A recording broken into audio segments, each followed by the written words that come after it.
Welcome to the Anxious Voyage. If you think that title sounds bleak or foreboding, one of two things must be true. You're very lucky, or you need to get out more. On this program, we share stories of life and living. We compare notes. We discover commonalities. We accept that life is a glorious, heartbreaking thing, and we embrace and celebrate all of it. Take the ride with us. We're glad you're here. Now, here's your host, Mark O'Brien.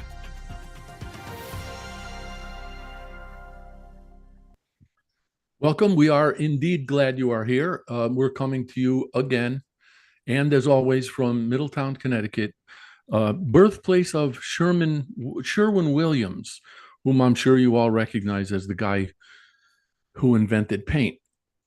I'm very pleased to welcome my guest today. His name is Mark Reid. He has dubbed us the Marx Brothers. And I will let you know that Mark is coming to us today from Japan, where it's 2:00 in the morning, as I understand it. So, Mark, thank you for being here, and also thank you for staying up all night. Hey, it's my pleasure, Mark. It's just another opportunity to drink coffee. I'm a coffee hound, so yeah. Oh yeah, I hear that. I got mine right here. Always.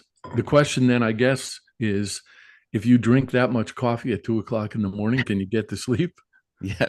Well, I cleared my calendar tomorrow just for you, Mark. No problem. I have a very flexible.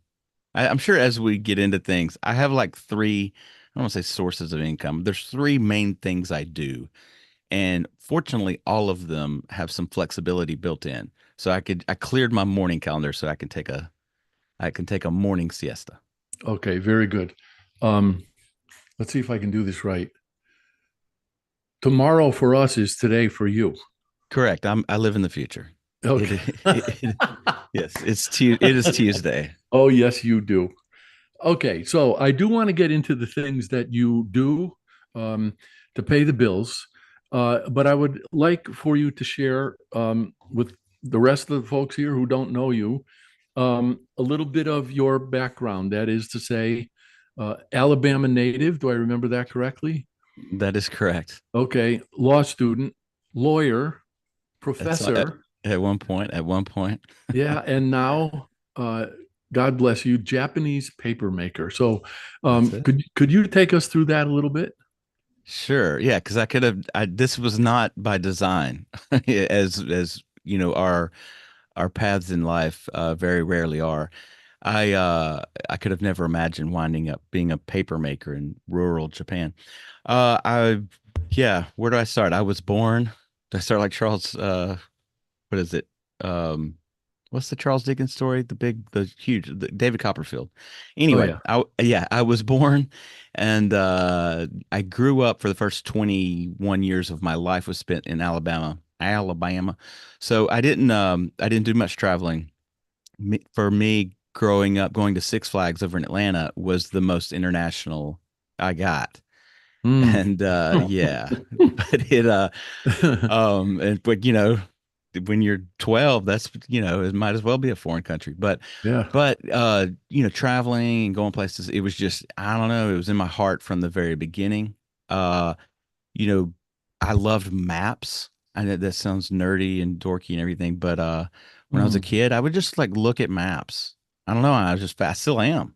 I still am fascinated by, just borders and maps and stuff. So I would, it was just in my mind and in my heart growing up. Anyway, I went to the University of Alabama, Roll Tide, and I studied Japanese as a minor on a whim because I had, for the dumbest of all reasons, I had grown up, and like a lot of boys, when you're growing up, I was interested in martial arts.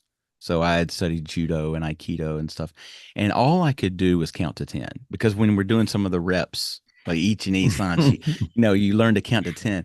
So why not minor in that? That was crazy, because that's all I didn't even know konnichiwa, and but I stuck with it, and through that process developed a love for the culture and the people and the food, and it wound up being my first job out of college, was teaching English in junior high schools.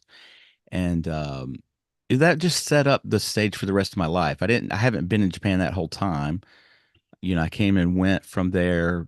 Uh, I went back to the United States, but it put the travel bug in me. I went and lived in Greece at one point in time. I Hmm. uh, I've been in London for a few months, like at a time, and lived in Korea for a year. So it started. It was the catalyst that started the rest of my adult life, so to speak. Should we stop And there? I don't want to just ramble for 20 minutes.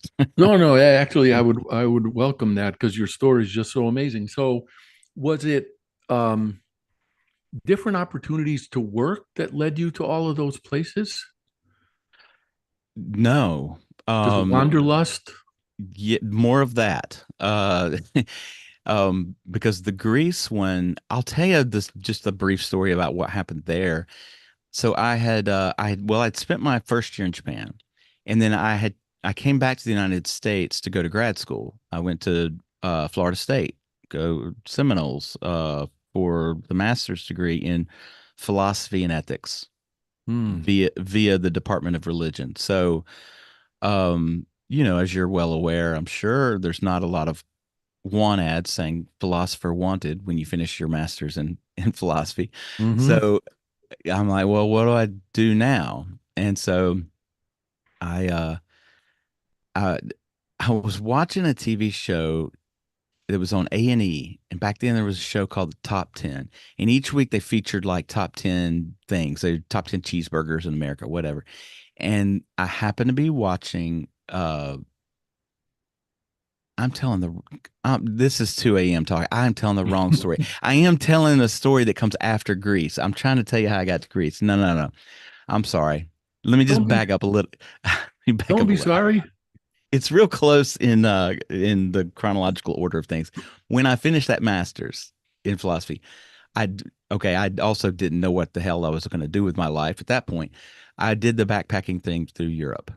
So for months I spent in Western Europe, and I wound up in Greece, and I wanted to make my way to Santorini, and I'm on Naxos, and then I was on Eos. And while I was on Eos, I started on Naxos and I couldn't find anything. But when I went up on Eos, I just started asking, just knocking on doors like, hey, I want to stay here in Europe longer.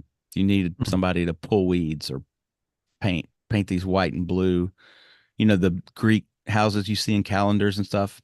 Yeah. Yeah, you need some touch up paint, just whatever was available. And a couple of people said, yeah, and so I just worked back-breaking work for, the equivalent of like a feta cheese pie for, dinner.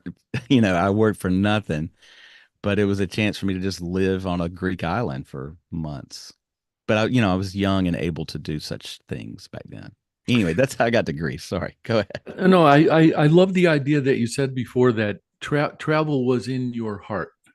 Yes. So, among other things, when I think of you, I think of change and how easily you seem to change. And I've heard people say that you stay in circumstances until the pain of staying in those circumstances becomes greater than the fear of changing.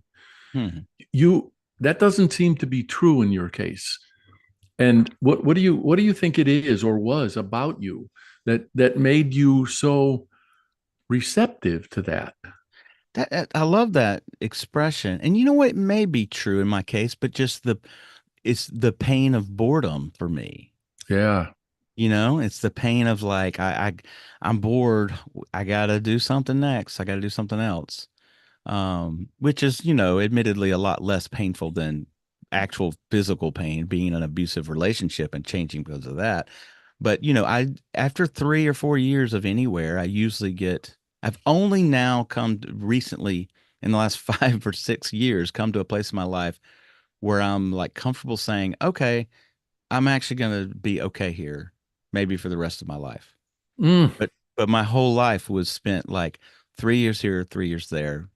Where's the next three going to go? I well, I'm during the first break. I'm going to find something for you about boredom, but I love that idea, and I do recognize that boredom can be extremely uncomfortable. Mhm. I don't, I mean, I don't travel the world the way you do, but I don't deal with boredom very well either. Mhm. Um, so I do understand that your wife is Japanese. Yes. Where or when in your travels did you happen to meet her? We actually met nearly 20 years ago. We didn't get married until 2019, but I was so this is my third tenure in Japan. Like my first one I mentioned at the beginning was Mhm. 1997 to 1998. And I mean I was a boy. I had just turned 21. I was a boy barely becoming a man. And then I did other things, grad school, Europe, all that stuff, Vermont. And then um, and I got a job up back in Japan in '04 and '05. I had built my resume up a little bit, so I actually got a teaching position at Kanagawa University, and then later at Tokyo University of Science. And I got that by way of a company that is the third party that arranges such things, like that finds people, Americans or British people, Australians that have the degrees and the ability and puts them in universities Mhm. through that company, which is based in Tokyo. And I had done well. I'm sorry, I had gotten good reviews and everything at Kanagawa and at Tokyo University of Science. So that company actually promoted me in house and wanted me to be a part of their curriculum development team. So the second year I was there, 2005, I was just based in Tokyo and just going to an office, and I would fill in if a professor got sick or something like that. Mhm. But it was through that scenario, through that company, that I met my wife. She was kind of my boss, but not really. She was really in a different department. Now she's your boss. She's still my boss. But that's how we met, and we dated then, but then we were both younger, and you know how way leads on to way. And I ventured away from Japan at the end of '05, but we kept in touch. And to make the long story longer, or to answer your question fully, uh in around 2018, we always kept in touch, you know, birthdays and stuff, how you doing? And then 2018, I said, why don't you come visit me in America? And I happened to be back in Alabama at that time. And she did, and met my family, had a wonderful time. And then at the beginning of 2019, she said, well, why don't you come visit me in Japan? And I did, and I just refused to leave. Wow. There you go. Um, was paper making already your wife's art, or was it something that you two created together? At that time, it was already hers. She had been an urban dweller like me all her life. You know, her childhood bounced around a lot of places, but she pretty much claims to be from Tokyo. Most of her young life was spent in Tokyo, and she had done some international stints in somewhere in Italy, Milan maybe, and Mm. then she had always lived in big cities, and it was about 7 or 8 years ago. I don't know, it was her version of a midlife crisis maybe, and she found out this government program that, you know, Japan wants to preserve. It's a 2,000-year-old culture. They want to preserve the stuff that people aren't normally doing, like paper making, and so they offer subsidies to preserve that culture. So she found an internship here in Yamaguchi, which is far away from Tokyo, and out in the rice fields, and but they would pay her to move here and learn the craft of paper making. So it was a surprise to me, you know, just like it is to everyone else when they hear about it. But I was like, I'm sorry, you're doing what? You're making paper? Wow. But you know, I'm also in the midlife crisis decade, so I was like, well, sounds good to me. Beats lawyering. I've never been able to determine the difference between a midlife crisis and a second childhood. I always look at it as like it was never really a crisis for me, and it was Yeah, never you know, it was really an awakening. I call it a midlife enlightenment. yeah. You know. I do know that, and I do know that feeling. For whatever this is worth, I don't even feel like I don't even feel like I had any meaningful sense of myself until I was well into my 40s. And I didn't quit the job I had to start my own business until I was 50. In fact, on my There, 50th birthday. wow. See, there you go. Yeah, it's just, it kind of feels like, I don't know, rebirths or something. So I want to ask you, how does a philosopher slash ethicist, and I love I guess I'm going to call them philosophical connections between those two things and the law. How does such a person decide to become a lawyer? Well, I'll tell you that doing one will make you give up the other. And what I and Well, that could work either way, but what it did is it was the reason why I left the practice of law. Um, you go in, most people, not everyone, you go into the practice of law with these grandiose notions that you are in favor of justice and you want to do some good. And then, yeah, then you get to the reality part and and it doesn't matter which side you're on because there's something. I don't want corrupt is not the right word, but there's just something that lacks personal morality on every side of the practice of law. And but to get to your question, I had the philosophical roots, which is technically a good grounding for going to study the law, because you're making Socratic logical arguments, and no matter what you do. But yeah, it's a dirty business. I couldn't stay in it. um, is finding out how precious little justice there is in the law, is that a philosophical crisis? I mean, I could obviously I didn't become a lawyer, but if I had, I could imagine I probably would have been quite idealistic about it. And then I would have been blown up by what I discovered, and I probably would have considered that a philosophical crisis. How did that sit with you? I mean, obviously you got out of the practice, but how did it sit with you? Not too well. You would, so what would have happened to you, Mark, had you gone that route, is that you would have, and stayed in the law, you would have been a, a professor. You would have taught the law because you can be idealistic about the law and teach it. Oh, oh, it's only in its application that it's not just. Correct. Yeah. Wow.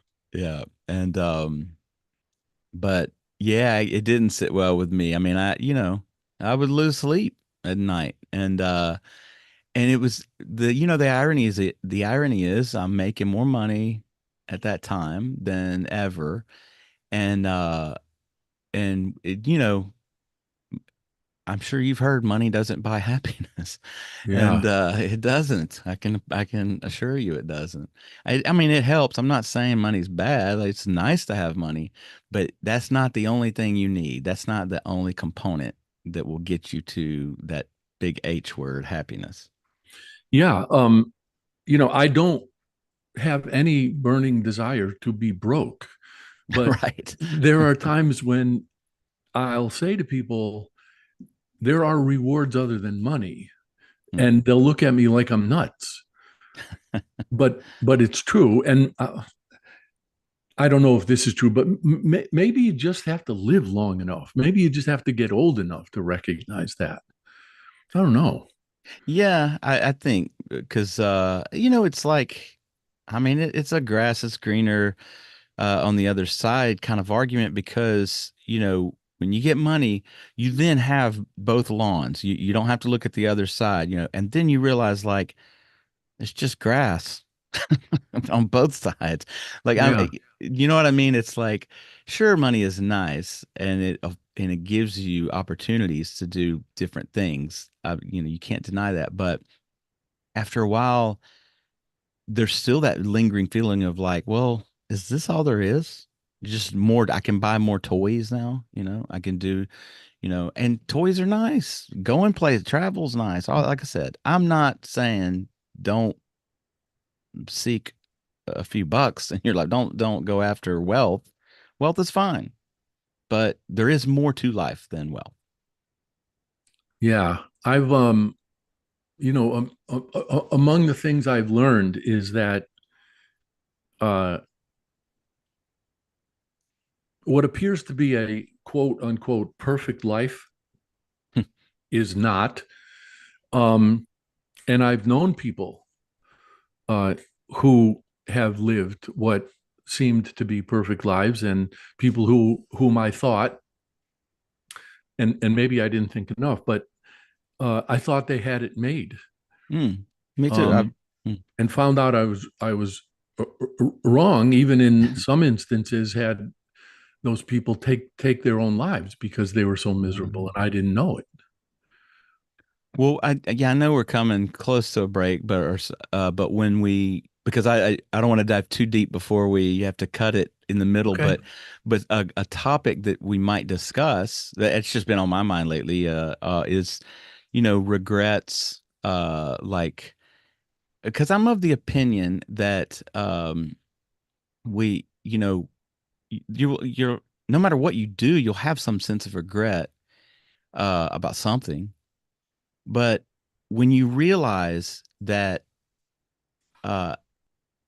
you needed the things that you did that were stupid, you needed the things that you did that you regret to get to where you are now. If you're happy at this point now, you need that stuff. You need that junk, that crap, that stupid stuff. So how can I regret it? I mean, yes, I've made dumb decisions just like every human being. I've said stupid things just like every human being. But all of those things got me here, waking up at 2 a.m. talking to you, which I'm ecstatic to do. Speaking of regrets, yeah, Not at all.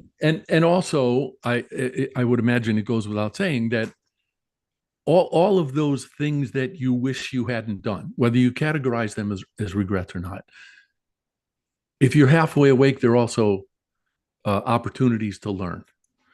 They should be. Yeah. Some people don't learn, right? Some people, well, true.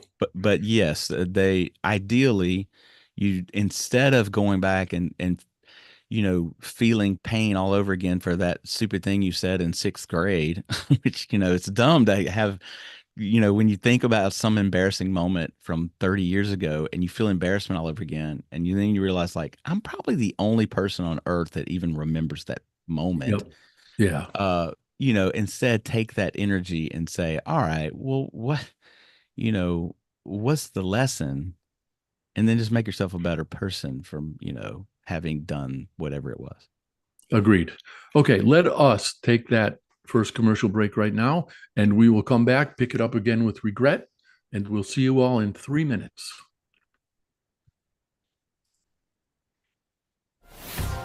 Everybody has a story. Everyone's story deserves to be told, and the only bad stories are the ones we don't share. That's why Mark O'Brien created The Anxious Voyage. It's Mark's conviction that every story deserves to be shared, and his purpose is to give people in all walks of life, from any circumstances, a chance to tell their stories. The Anxious Voyage is now on syndicated Dreamvisions 7 radio network every Monday at 1 a.m. and 1 p.m. Eastern Time, with live broadcast every first and third Monday at 1 p.m. Eastern. Please tune in, please join Mark, and please share your stories.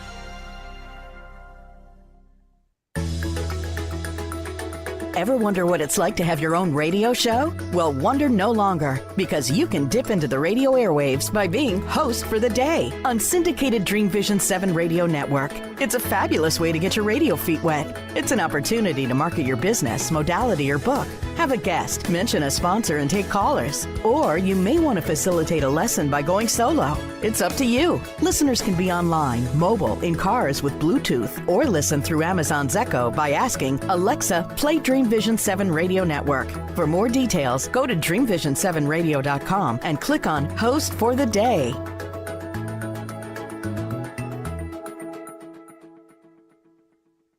You can't establish your brand's authority without a voice. That's why, since 2004, O'Brien Communications Group, OCG, has been helping companies establish their authority, find their brand's distinct voices, and position their brands effectively and persuasively. So effectively that 9 of OCG's clients have been acquired by other companies. OCG's business model emphasizes efficiency and results, not hourly billing, markups, and media commissions. That ensures OCG's advice is unbiased and its clients aren't at financial risk. If you're ready to find your voice and use it to tell your story, OCG is ready to help.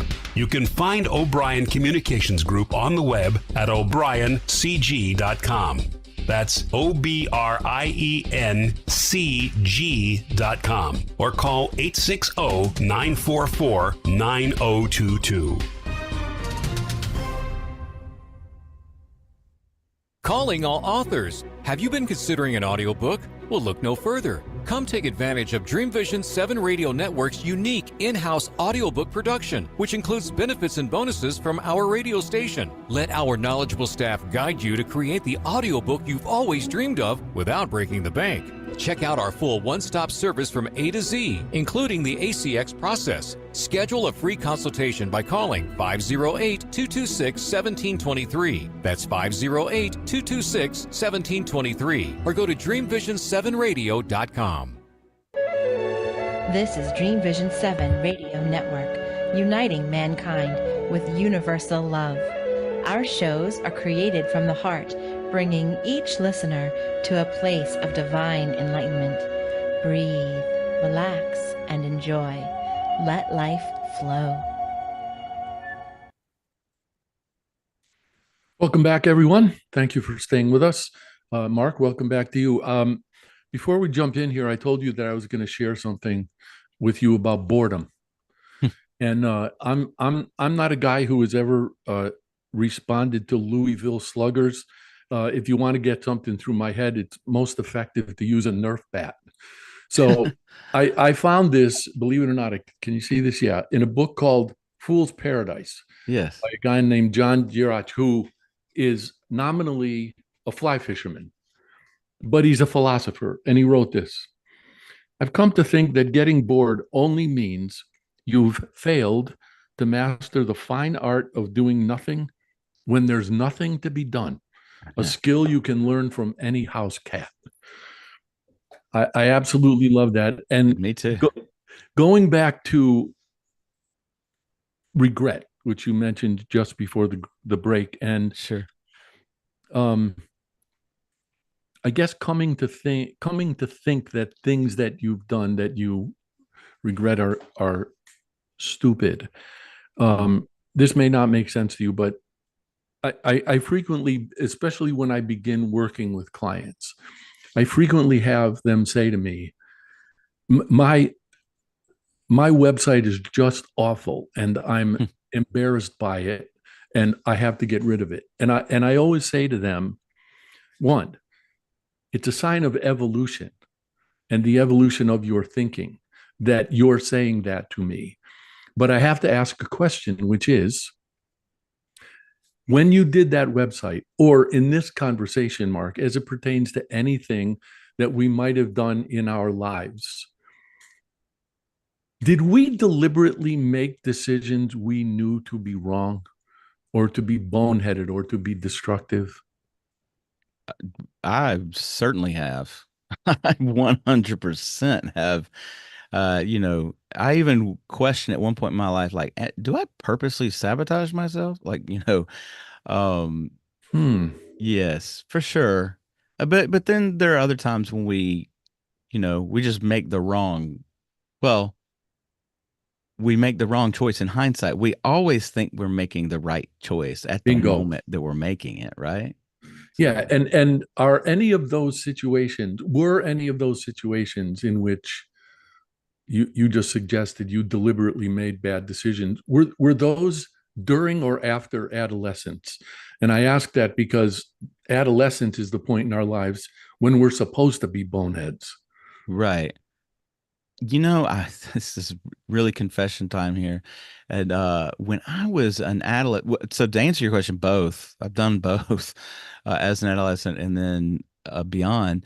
Um, when I was an adolescent, there would be times, I don't know what this is saying about me. Somebody could analyze this, but there were times when I did purposely act out for the sake of what is the reaction going to be? Like almost like in an Andy Kaufman-esque kind of way. Like I just would, boldly. I was my class cut up, in the high school yearbook for 3 years, and I just purposely do things or say things that like even it was okay to me is if it was funny to me, it didn't matter if no one else even laughed. Like Mm. I would do it to see like, well, what kind of reaction can I evoke here, whatever, provoke. And I did eventually, thankfully, move away from that sort of adventurous style of comedy. But but I did, I don't know. Um there's certainly decisions I've made in my adult life that I think, what was why would I do that? Why would a rational brain make that Mm. choice? Well, and is is that judgment about rationality also retrospective? Maybe. I don't know. We'd like to think, right, that we act rationally. We hope because there seems to be some order to that. But when we act without order, well, then what do we have? Chaos, disorder, like we long. I think there's a human longing for structure and order, tidiness. And Yeah. but at the same time, there's this innate animal that wants to break all the rules. Jordan Peterson once made the suggestion that even lobsters have hierarchies. I love that whole idea, and it certainly speaks to your point. I would equate some of the boneheaded decisions I made actually to what I've come to believe about what I will not call the justice system, and of course, it has to do with divorce. Hmm. And when I think about whom I chose to marry now, I think, well, what in the world were you thinking? And then it was the experiences in court that taught me. I'll call it the court system and I'll call it the legal system, but I won't call it the justice system. So I see those two things as connected. Um, but I didn't knowingly make a bad decision then. Hmm. I mean, I certainly thought I was doing the right thing.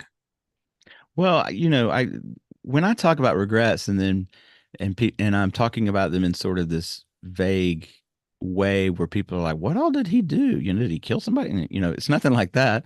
Yeah. Uh, but in fact, one of my big quote unquote regrets, because I'm mentioning this one because it gets to the point of you can't really look back and say it's a regret. Right. It, this is one that comes to my mind sometimes. I worked for JetBlue, the airline, in its infancy.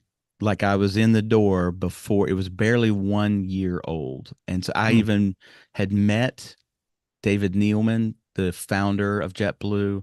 And, within 6 months, I worked there about 6 months. And within another 6 months, I would have been in the corporate office there in New York. And I mean, I, I would be on the board of directors. I would be a vice president of something in JetBlue now if I had stayed. And so, I can look back at that and like, wow, why didn't I? I could see that JetBlue was going to be a major carrier, at least domestically in the US. And I had this opportunity. I was in the door before everybody else. Why didn't I stick with them? But, and this is the point, if I had, and let's say I had a nice little, I don't know, apartment in Manhattan or Queens or wherever, Brooklyn, and I'm making six figures or more and whatever. I've got a wife, 2.3 kids, whatever the average thing is. And there would be I would be on somebody else's podcast right now, and I would be saying, God, why didn't I go to Greece when I had the chance? Why didn't I go to Japan that second time? I would be regretting the things that I did do that I am happy that I did.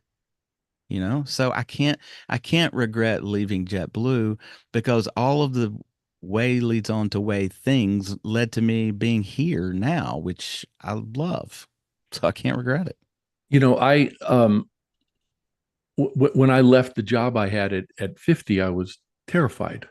But the only thing that scared me more was Staying at it. waking up at 60 having not taken the chance. Yeah. And so that actually leads me all the way back to the beginning when you said that travel was in your heart. Mm. And I wonder, when we look at things like your decision to leave JetBlue, do we think that at whatever level, I'm no psychologist, but those things that are in our heart influence our consciousness to a point at which they also influence our decision making? Clearly, leaving there was the right thing for you to have done. I think so, because now that we're talking about it and I'm revisiting it, I can sort of tap back into my mindset back then. I knew, I could tell even then, before JetBlue was 2 years old, I'm like, this is going to be a big player in the game. And here I knew what an opportunity it was, that I was conscious of the opportunity I was walking away from. But in my heart was like saying, dude, that is not the life. That is not the path. That is not your path. Yes, you might be a vice president of something in there at JetBlue, but that you'll regret it more. As much as you might regret, it's really like, which will you regret least? Is how we make choices. And I know that if I had stayed there, my heart was telling me, even at that time, you had to walk away. You've got too many more things that were meant for your story. We're all living our story. We're the heroes of our own story, right? And your story does not involve working your way up the corporate ladder at JetBlue. That's not your story. So I walked away from a good thing, on purpose. I don't know if you know, I was writing while you were talking just then, because I wrote the phrase "the game," and I suspect it's true for you. It was true for me. And it took me a while to figure out why, but the corporate game was not something that in any way appealed to me. There was nothing in my nature that compelled me to do it. And that, of course, is part of the reason I ended up where I am. I wonder so it was not in my heart to be part of, quote, the game. Right. And I wonder if you look at your own decisions in the same way. 100%. We talked about when I practiced the law, and when I went in idealistic, and then when I realized what a game it is, again, I'm not playing this game. This isn't my story either. The only aspect of it being my story is that I ventured and found out. I don't regret going to law school. I don't regret becoming a lawyer, because had I not, then I'd be sitting here like, man, I should have gone to law school. I would be in the courtroom right now. I'd be a top-notch lawyer. I had to venture down that path to find out there's demons and dragons down there that I don't want to be a part of. But now I know. So I'm happy that I know better now, but it's a total game. And it doesn't matter. I came out of law school. My first job was a prosecutor. And, you're wearing the white hat. You're supposed to be doing good for the people and putting bad people away, or at least punishing mildly bad people in some way. And it's dirty on every side. The cops are I mean, I'm not sitting here saying all cops are dirty, by no means. Not all prosecutors are. Yeah. I'm just saying I saw police that would overcharge, which, I mean, the charging decision was ultimately up to me as an ADA, but I saw police doing things they shouldn't be doing. kind of breaking Fourth Amendment rights of search and seizure, but I'm on their side, they're on my side, they're supposed to be. And I mean, I would get in arguments with the cop. Nobody liked me, by the way, because in the courtroom, I'm about to send you to jail or get you a fine. You're going to lose your license because you were driving intoxicated. The cops didn't like me because I was too lenient. I was still the ADA you wanted to get. The judges liked me. That was about it. But anyway. Yeah, I there have been times when I thought I might have made a really, really good prosecutor, but I only would have been that until the point at which I had to make some ethical concession or concede my integrity for an ostensible verdict.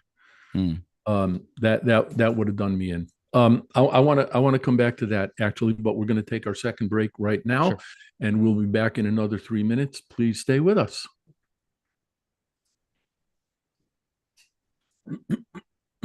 Are you ready for the quantum age? Humanity's next step in evolution? Dreamvisions 7 Radio Network invites you to the extraordinary platform of evolutionary voices for the quantum age. Let's explore. Learn more about this upcoming age where we bridge science with spirituality. Where potentiality meets reality. Where we take compassion into action.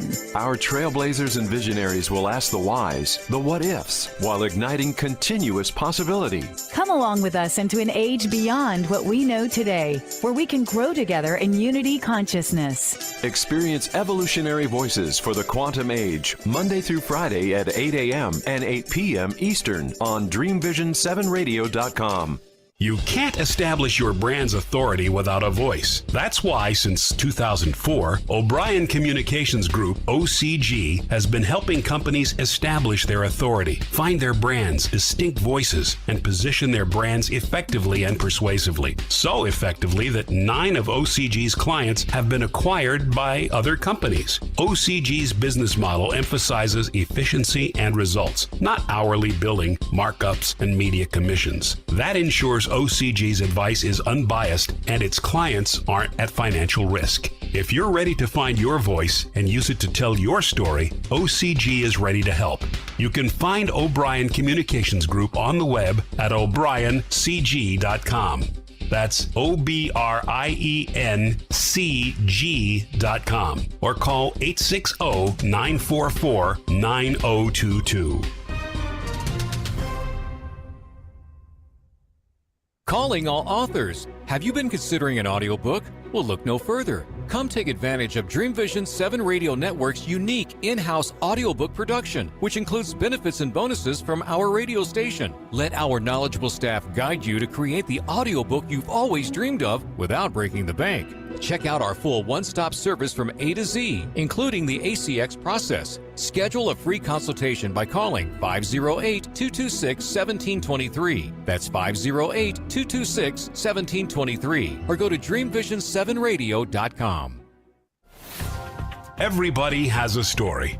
Everyone's story deserves to be told. And the only bad stories are the ones we don't share. That's why Mark O'Brien created The Anxious Voyage. It's Mark's conviction that every story deserves to be shared, and his purpose is to give people in all walks of life from any circumstances a chance to tell their stories.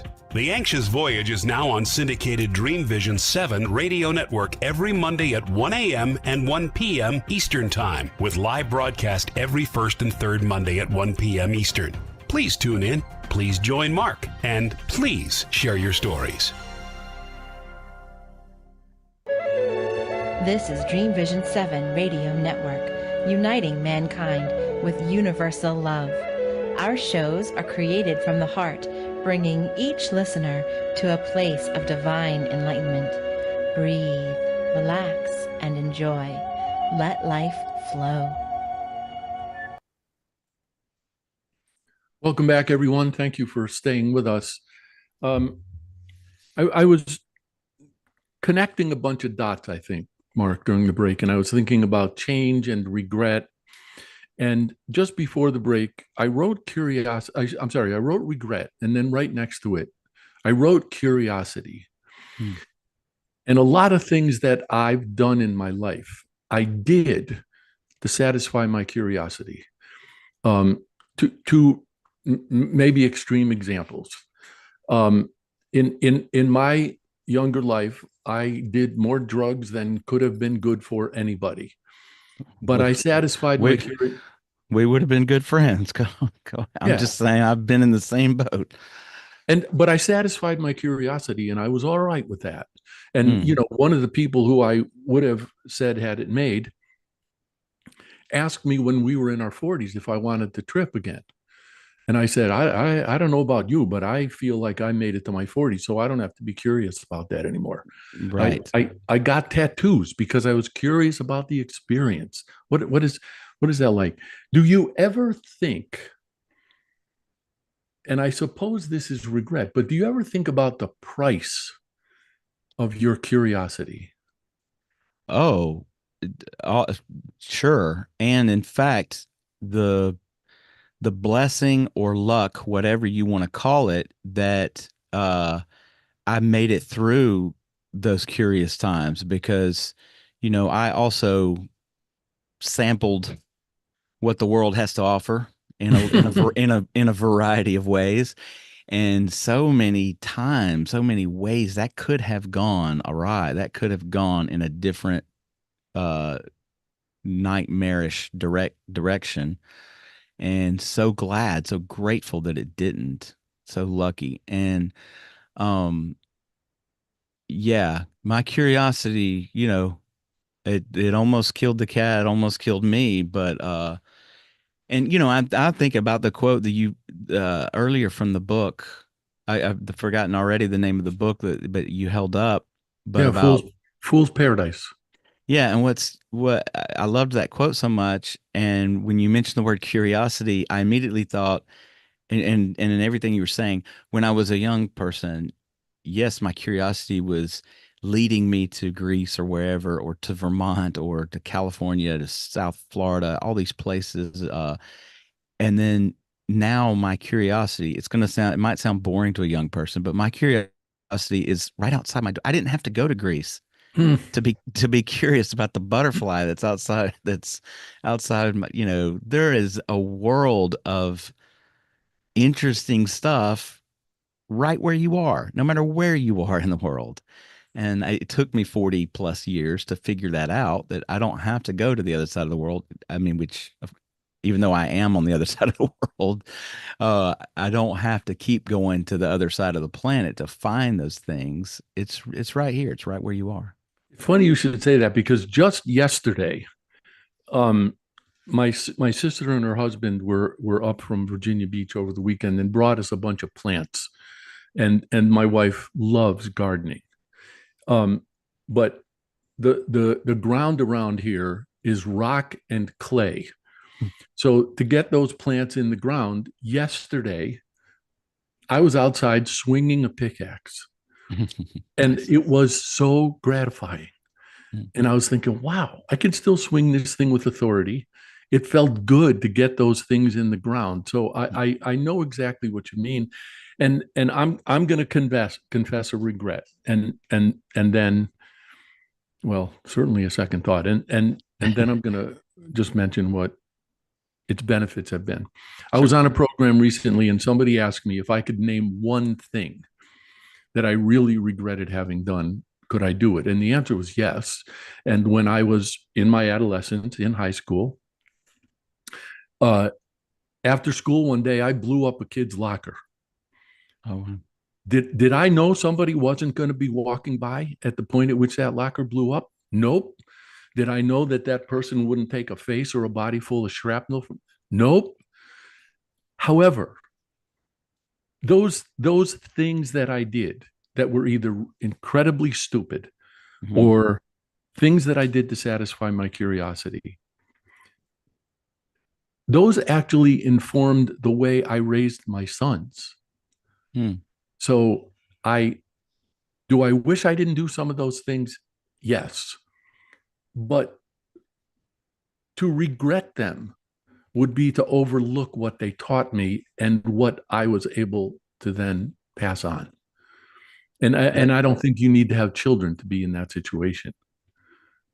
yeah, I think that's a healthy perspective. And I certainly, I certainly view my regrets as teachable moments. Even I don't have children, but just to myself, and I am hopefully a wiser person than I was at 14 or 24. Yeah, I don't know. Well, and I'm sure whether you have children or not, you encounter other people, and Well, I'm a teacher, I teach there you go. people out of my home, and I teach people online, and so yeah, for sure, my experiences and my uh lucky bypasses with a disastrous fate have molded me into a person that, well, one is very understand. When I was a prosecutor, I had a case. I had a case.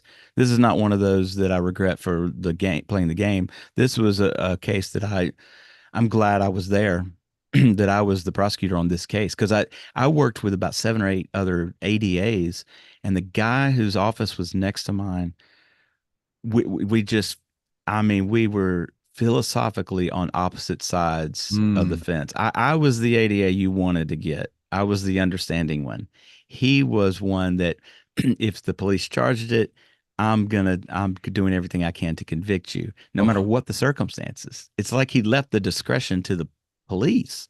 Whereas our job as prosecutors is supposed to be, we are the ones that have the discretion to decide, okay, this is being overcharged, or actually this is worse than what the cops thought, or whatever. Anyway, I digress.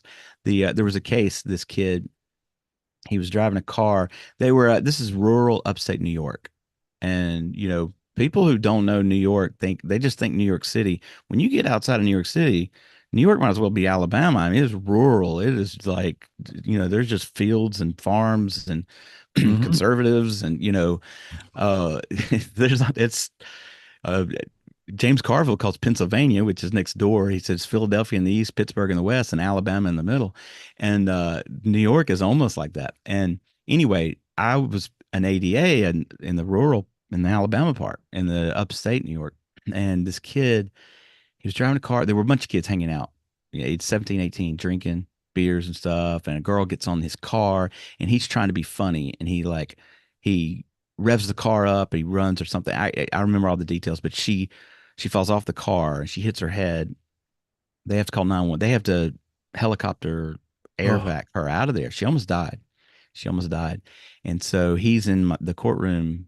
You know, I he's charged with a lot of stuff, reckless endangerment, of course, and things like that. And I can sense, I can get the feeling of just remorse and what a boneheaded thing that was, how stupid that was.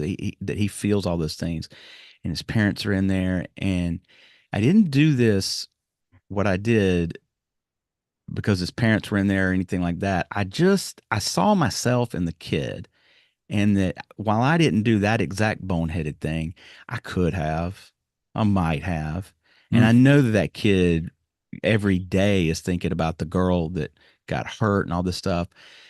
And so I put on my ADA mask, and I was tough in the courtroom, but inside I knew what I was going to do. And so I kind of like not gave him a lecture, but gave the courtroom a lecture about, the stupid things we do in life. And I said, but then I gave him what's called an absent, no, what's it? I've forgotten. It's been years now, but I gave him a break. Basically, if he didn't do anything else that got him in trouble for the next 6 months, this would go off his record.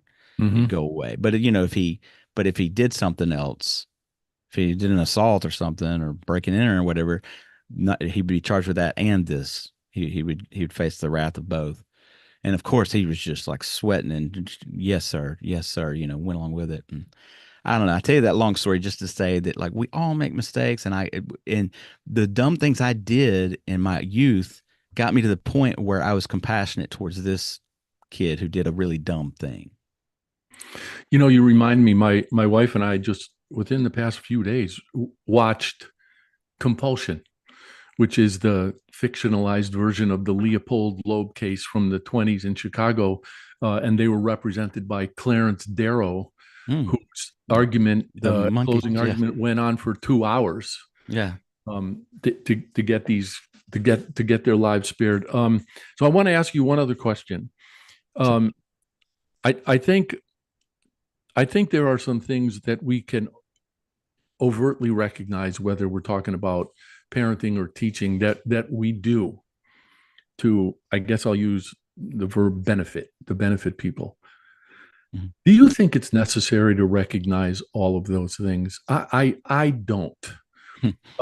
I think that, I remember learning the distinction between doing things right and doing right things. And again, maybe it's just a matter of having been fortunate enough to live long enough. But Right. like the idea that there are rewards other than money, doing right things feels like its own reward to me. Even if Right. I'm not aware of what payoffs have been. Right. Think that, Well, wait, ask your question again. Do I think that recognizing all of yeah, those things? the things that we might, the ways in which we might benefit people, either by things we do with or for them, or things that we say to them. I don't, the way we might influence them positively. I don't, not only do I not think it's necessary, I almost think here's the philosophy side. If we're going to end on something deep here, I almost think you shouldn't, like, it's a selfish thing. If you're doing something because you want to feel ooey gooey because you did something for another person, that of itself is a selfish act. Like the Boy Scout who helps the old lady across the street because he wants a merit badge or he wants to, like, look good.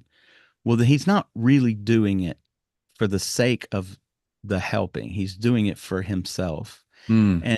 And that, you know what? Let me add just a little asterisk caveat to that. That's still better than something else that's still better than something else he might be doing. I'd rather Agreed. him, even if he's doing it for himself, good on you. I'd rather you do that than, drinking with your buddies and drive some car. I heard a woman has to get medevacs, referring to the other story. I'm glad you're helping an old lady across the street, but, if I do something good, at least in my mind, I want to be doing it for the sake of good, not because, hey, look at me, I'm a good person, Yeah. Because I'm not. I'm a human being. I Right. have, plenty of selfish desires, and I eat too much chocolate cake. I don't know. I do lots of bad stuff. Lots of selfish things. Mark, I am really sorry that I have to tell you that our time is up here. But because I think we could do this forever, we might not get the chance, but I would very much like the chance to do it again. Sure. Sorry, I'd have to keep you up till 2 a.m, but That's okay. I appreciate you and I appreciate your staying up. So thank you. Thank you very much for being here. And everyone else who has joined us today, thank you for being here. I'll be back 2 weeks from today with another show, and I look forward to seeing you then. Take care.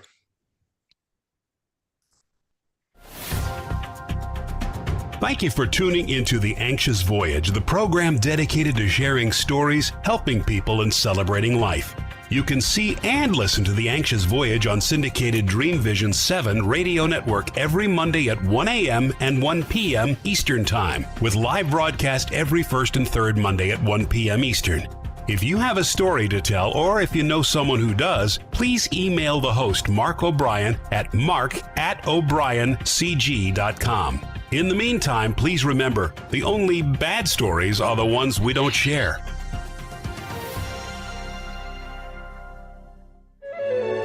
This is Dreamvisions 7 Radio Network, uniting mankind with universal love.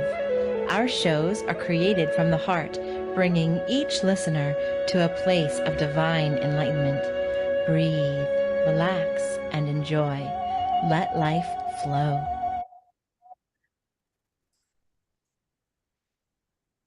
Rachel, thank you. Mark, thank you again. I will get the MP4 file of this program